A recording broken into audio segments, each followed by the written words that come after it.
Hello, नमस्कार दोस्तों, जोहार की। आप सबों को नया ब्लॉग्स में स्वागत है। और आज का विशेष बात करेंगे अबुआ आवास योजना।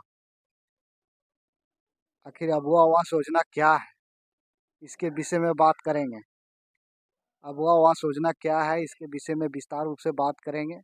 और आवास की शुरुआत कब से हुआ है, उसके विषय में भी बात करेंगे। क्योंकि लोगों का मानना है कि जब से नरेंद्र मोदी आया तभी से आवास मिल रहा है। लेकिन ये सरासर गलत बात है कि नरेंद्र मोदी आने से पहले भी आवास का जारी था और उसी का नामकरण चेंज करके प्रधानमंत्री आवास योजना रख दिया गया था। जब हमारा देश आज़ाद हुआ था 1947 ईस्वी में, उसके बाद भारत के प्रथम प्रधानमंत्री पंडित जवाहरलाल नेहरू बने थे। और जब संविधान लागू हो गया 26 जनवरी 1950 ईस्वी को, उसके बाद से ही आवास का आवरण शुरू हुआ। उस समय राशि करीबन 5,000 रुपये मिलता था आवास बनाने के लिए, सहयोग राशि।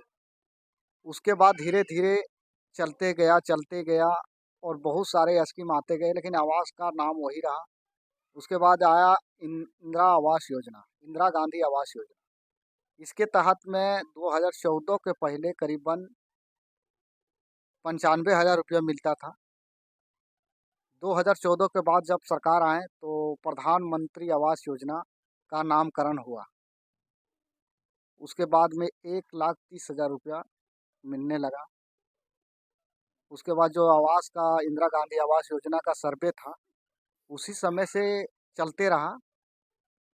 जब 2014 के बाद अपना डाटा आवास प्लस आईडी में जोड़ा प्रधानमंत्री आवास योजना में, तो हमारे गांव में भी सर्वे के लिए जिम्मेवारी हम ही को दिया गया था। पंचायत सेवक हमको आईडी दिए हुए थे और मैंने घर घर जाके भोली महतो और हम सर्वे किए, जिसमें करीबन 700 के लमसम हम लोग सर्वे किए थे। और 700 सर्वे करने के बाद में सरकार के पास डाटा भेजे, जिसमें अप्रूवल होके 692 करीबन आया था। आने के बाद में सरकार मात्र 140 आवास आवंटन किया। उसके बाद हमारा झारखंड में झारखंड मुक्ति मोर्चा यानी हेमंत सोरेन का सरकार बना।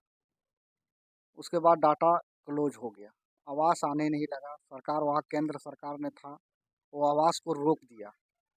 आज भी हमारे झारखंड में करीबन 9,84,000 आवास जो है वो पेंडिंग है। तो कुछ दिन पहले, यानी ज़्यादा नहीं, 1 डेढ़ महीना पहले, हमारे राज्य सरकार हेमंत सोरेन ने एक योजना शुरू किया जिसका नाम है अबुआ आवास योजना। अब इसने 4 लाख आवंटन पूरे झारखंड में दिया, जिसमें हमारा हजारीबाग जिला में भी 11,000 आवंटन मिला है। उसी के अनुसार हमारा बिशुनगर प्रखंड में मिला। यहाँ पर ये पार तक सकेगा, बहुत ही दिक्कत की बात है। इसलिए यहाँ हमने पंचायत भवन में देखा अपने गांव में कि किस प्रकार आवास के लिए मारामारी चल रहा था और लेडीज लोग किस प्रकार से गाली गलौज कर रहे थे।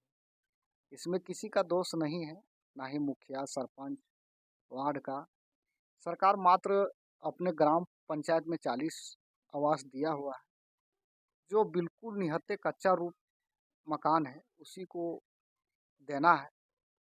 अब सरकार के पास उतना सारा पैसा भी नहीं है कि एक ही बार में सबको उठा सके। बात रही केंद्र सरकार की जिम्मेवारी बनता था, हर राज्य में पीएम आवास मिल रहा है। हम मध्य प्रदेश में वर्क कर रहे थे, वहाँ देखे पीएम आवास सबको मिल रहा था। उत्तर प्रदेश में मिल रहा है, लेकिन झारखंड में क्यों नहीं दे रहा है? क्योंकि यहाँ बीजेपी का सरकार नहीं है, यहाँ झारखंड मुक्ति मोर्चा का सरकार है, इसलिए नहीं दे रहा है। और बताना चाहूँगा कि इसका प्रोसेस क्या है। इसका प्रोसेस है कि ऑफलाइन आवेदन देना पड़ता है।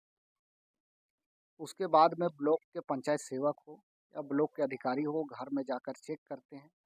चेक करने के बाद में डाटा में सबमिट करके उसको अप्रूव करते हैं। लेकिन अभी किसी का, सबको पेंडिंग है, अभी किसी का अप्रूव तो नहीं हुआ है, क्योंकि अभी चेक जारी है, चेकिंग चल रहा है। चेकिंग होने के बाद में फिर आवास को अप्रूवल मिलेगा। और वैसे भी गोविंदपुर कला मेरा पंचायत है और हम भी झारखंड के रहने वाले हैं। झारखंड के रहने वाले हैं झारखंड के रहने वाले हैं, इसलिए अपना पंचायत के बारे में बताएंगे कि हमारा गांव लेवल में भी 40 आवास मिला हुआ है, जिसमें हमारे मुखिया प्रतिनिधि, सरपंच प्रतिनिधि, वार्ड प्रतिनिधि और मुखिया सरपंच वार्ड जितने भी हैं सब मिलजुल के अपना कार्य करें और सबको एक विशेष रूप में ध्यान रखते हुए जो जो लायक है उसको आवास दें। और आवास को अगर कोई किसी का कच्चा मकान है तो झारखंड सरकार ने एक 100 घोषणा पत्र जारी किया है। वो 100 घोषणा पत्र को आप ले करके आप उस फॉर्म भर के एक रेन्यू टिकट लगा के आप दावा कर सकते हैं कि अब मेरा कच्चा मकान है, आपने मेरा लिस्टिंग क्यों नहीं किया। और इस दावे के अनुसार से उन लोग आएंगे और आपके घर को चेकिंग करेंगे। और इस प्रकार से तो बिल्कुल बिल्कुल तरह से ये ऑफलाइन है, किसी प्रकार का ऑनलाइन नहीं है। ये ग्राम सभा द्वारा चयनित किया जाता है। ये ये कहना गलत होगा कि मेरा ऑनलाइन नहीं हुआ, मेरा डाटा नहीं है, ऐसे नहीं। ये बिल्कुल ऑफलाइन है, ये बिल्कुल ग्राम संगठन द्वारा चयनित किया जाता है। मुखिया, सरपंच, वार्ड और या ग्राम के जाने माने लोग जितने भी हैं उन्हीं के अनुसार अनुभवी लोगों से ही चयनित किया जाता है। इसलिए अपना जो भी किसी के पास भी कच्चा मकान हो आप जाके डायरेक्टली पंचायत के मुखिया से मिलिए, पंचायत सेवक से मिलिए और 100 घोषणा फॉर्म को भरिए और दावा कीजिए। और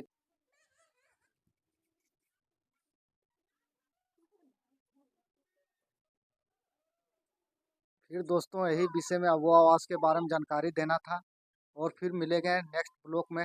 जैसे अब आवास की जानकारी मिलता है फिर अप टू डेट देते रहेंगे। थैंक यू दोस्तों। मेरा चैनल को करण बेबी ऑफिशियल चैनल को सब्सक्राइब कीजिए, लाइक कीजिए, कमेंट कीजिए और शेयर कीजिए। धन्यवाद।